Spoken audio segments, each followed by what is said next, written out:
안녕하세요. 프레셔스 바이블 텔링 루아입니다. 앞으로 제가 하고 있는 성경 공부 강의를 이렇게 유튜브에도 올리려고 하는데요.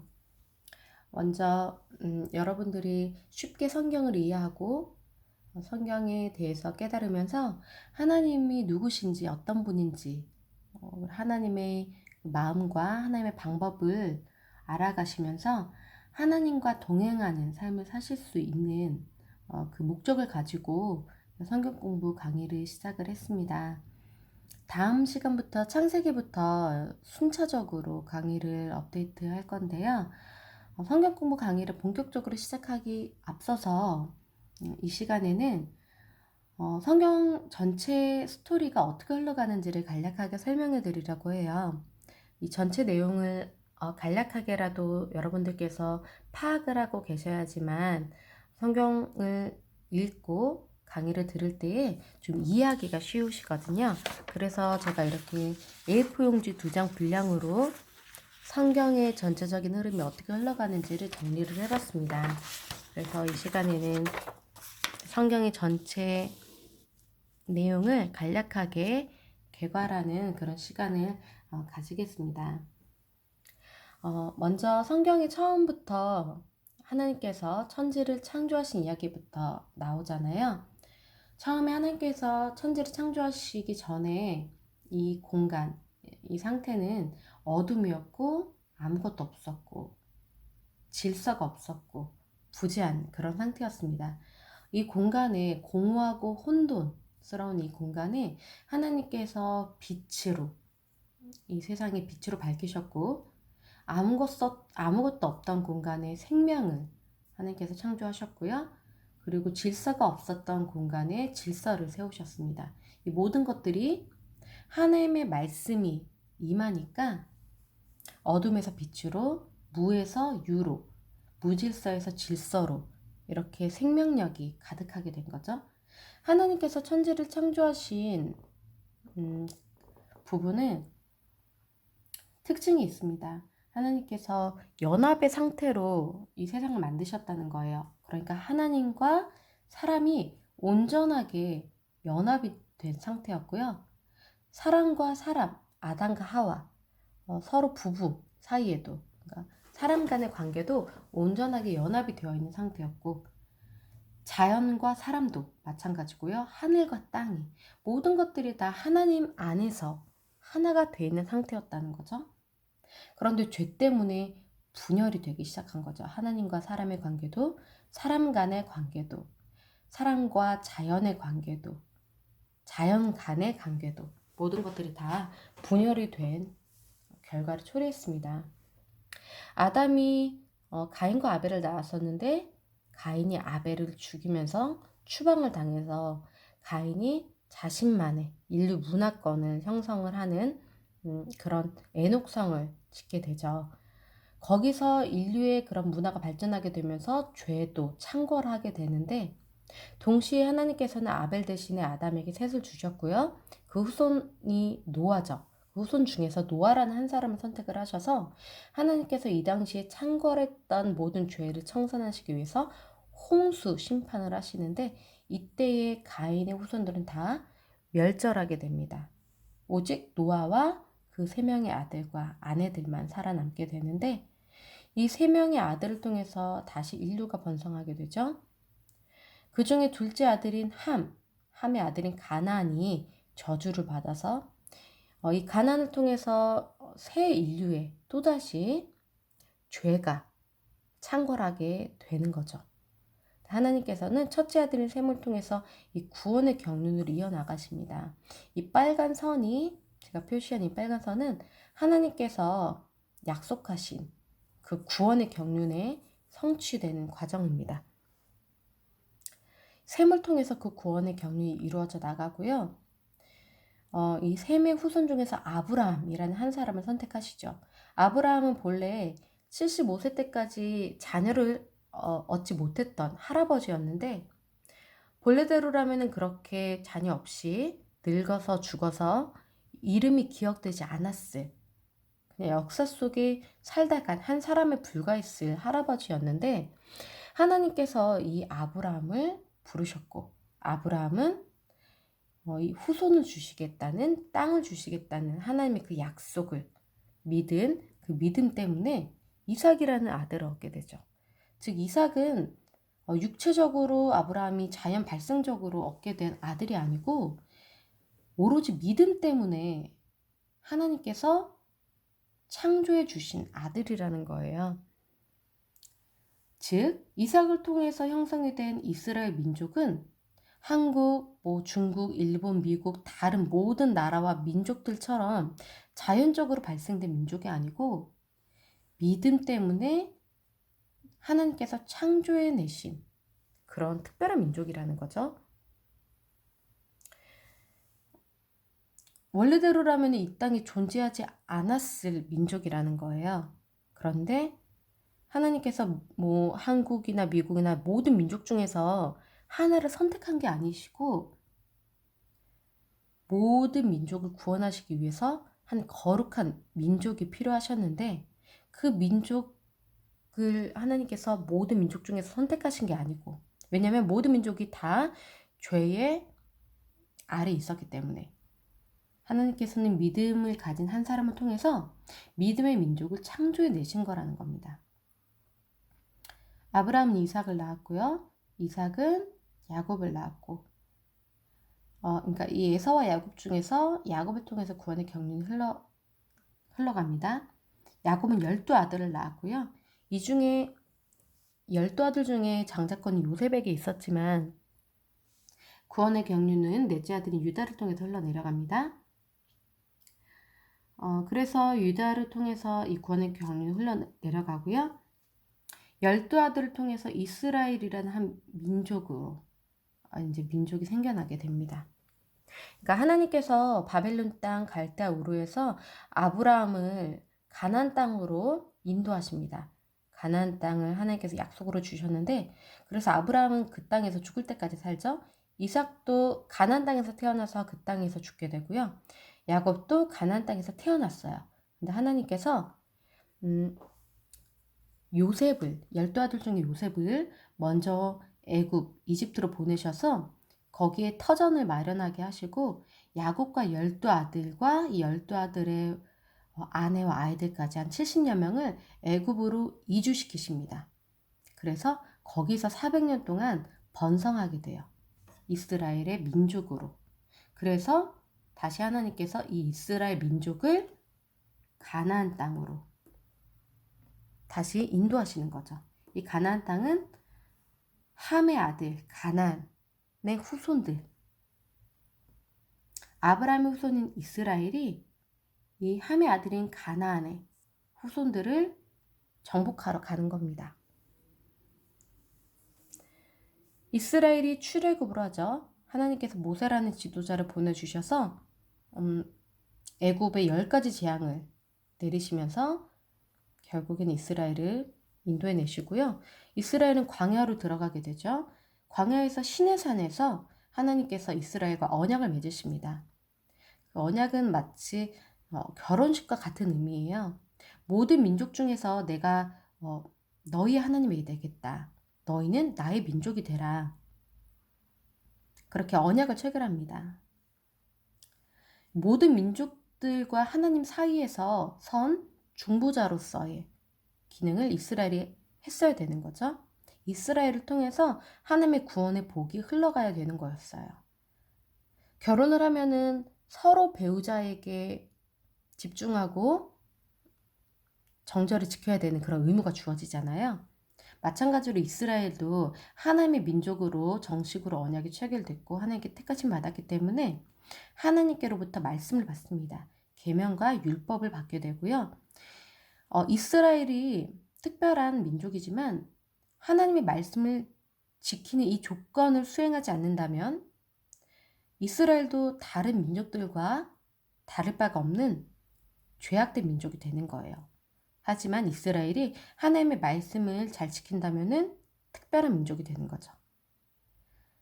자, 하나님께로부터 십계명을 비롯한 율법을 받게 되고요.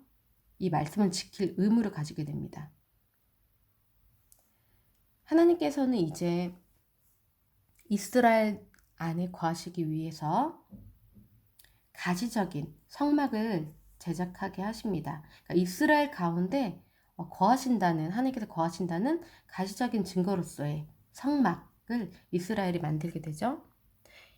이스라엘이 행진하는 그 중앙의 성막이 위치하게 되고요. 그 성막 안에, 지성소 안에 언약궤가 있는데요. 이 언약궤는 하나님께서 임재하시는 상징입니다. 그래서 이 광야 생활 동안 하나님께서 이스라엘을 보호하시고 다른 민족들로부터 보호하시고요. 그리고 피로를 공급하시고 만나를 내려주셔서 먹게끔 하시고요.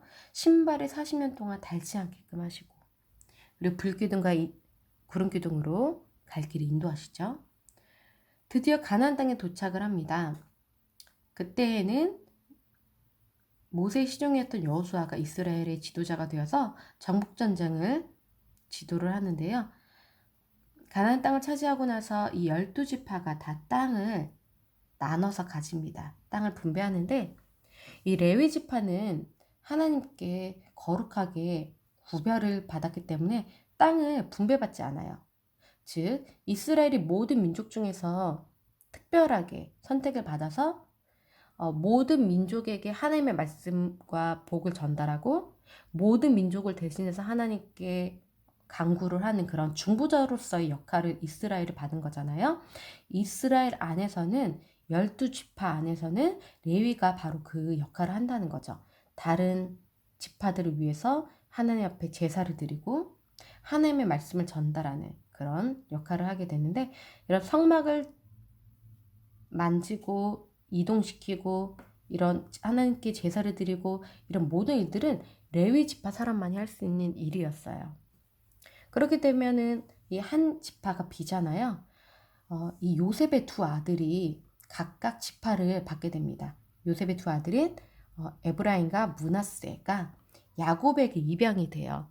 그래서 야곱의 아들로서 요셉의 두 아들이 지파를 분배받아서 레위가 빠지고 요셉의 두 아들이 12지파를 채우게 된다는 거죠. 장자는 2배의 분깃을 받기 때문에 12아들 중에 장자의 권리를 가진 요셉이 2개의 분깃을 가지게 된다는 겁니다. 그래서 가나안 땅에 정착을 한 이스라엘은 그 땅을 분배를 하고요. 사사시대로 넘어갑니다. 사사는 이스라엘이 지도자를 일컬어서 사사라고 했어요. 그러니까 이스라엘은 하나님께서 다스리시는, 하나님께서 통치하시는 나라였기 때문에 인간 지도자가 이스라엘을 다스리는 게 아니었고요. 하나님께서 이스라엘을 위해서 구원의 역할을 하게끔 보내주신 그런 지도자를 일컬어서 사사라고 합니다. 첫 번째 사사가 온니엘이고요. 대표적인 사사가 기드온, 그리고 삼손이 있고 마지막 사사가 바로 사무엘인데요. 이 사사 시대 때는 계속해서 똑같은 사이클이 반복이 돼요. 이스라엘이 하나님께로부터 시내산에서 받은 언약, 계명이 있잖아요.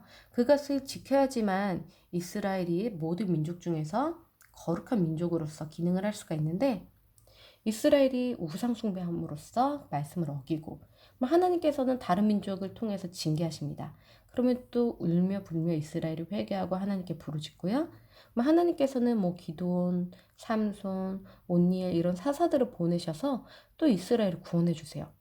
그러면 또 범죄하고 또 징계하시고 또 회개하면 또 구원해 주시고, 사사시대에 이런 사이클이 계속해서 반복이 됩니다. 계속 언약 백성이 변질되어 가는 모습을 볼 수가 있고요. 이스라엘이 모든 민족 중에서 가나안 민족에게도 하나님의 민족으로서 본을 보여야 하는데 오히려 가나안 민족에게 동화가 되어가고, 그리고 그들처럼 자신들도 하나님이 아닌 사람 왕이 있어야겠다고 요구를 하게 되는 지경까지 이르릅니다. 그래서 마지막 사사인 사무엘을 통해서 하나님께서 그 요구를 허용해 주셔서 첫 번째 왕인 사울을 하나님께서 왕으로 삼아 주시는데요. 이 사울은 겸손했었으나 나중에 교만해져서 하나님께 버림을 받고 두 번째로 하나님께서 다윗을 왕으로 삼아 주십니다. 이 다윗의 시대에 하나님께서 복을 주시고 번영하게 하셔서 하나님의 나라를 묵상할 수 있는 그런 태평성대의 시대가 다윗과 솔로몬 시대에 펼쳐지게 됩니다.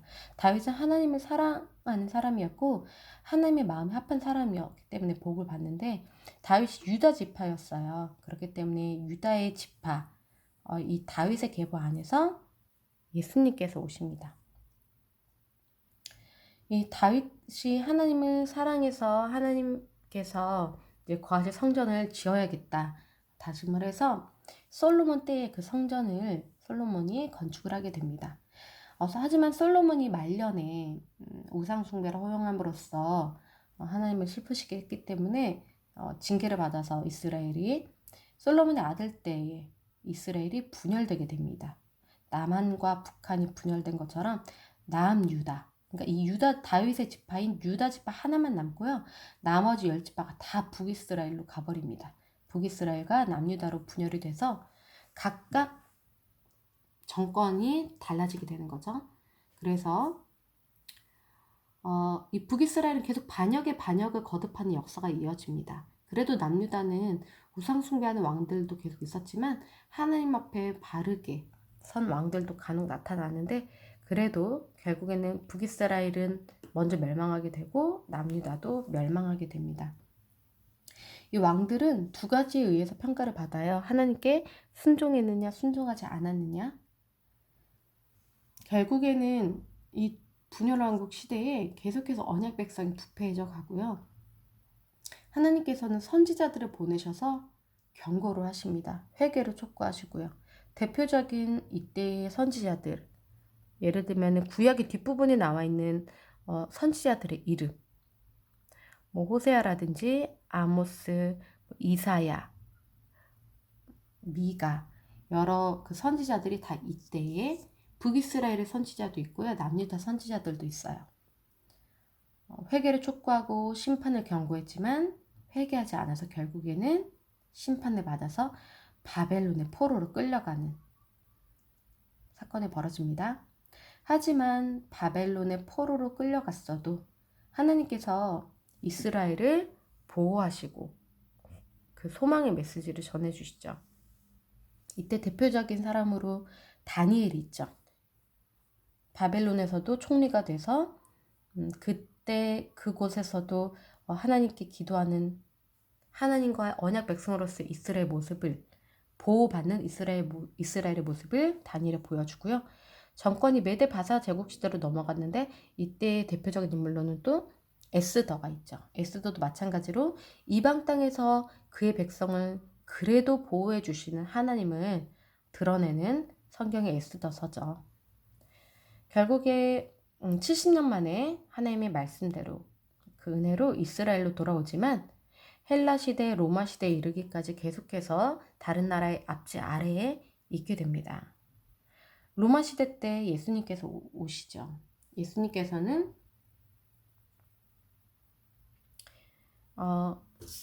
약속되었던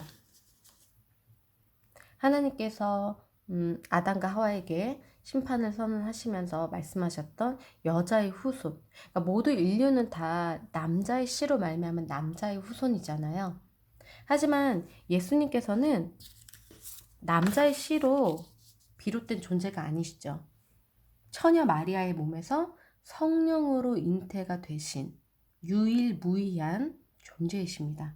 그렇기 때문에 모든 인류를 대신해서 대속하실 수 있는 자격이 있으신 거죠. 죄인의 씨로 오신 게 아니라 성령으로 오셨기 때문에.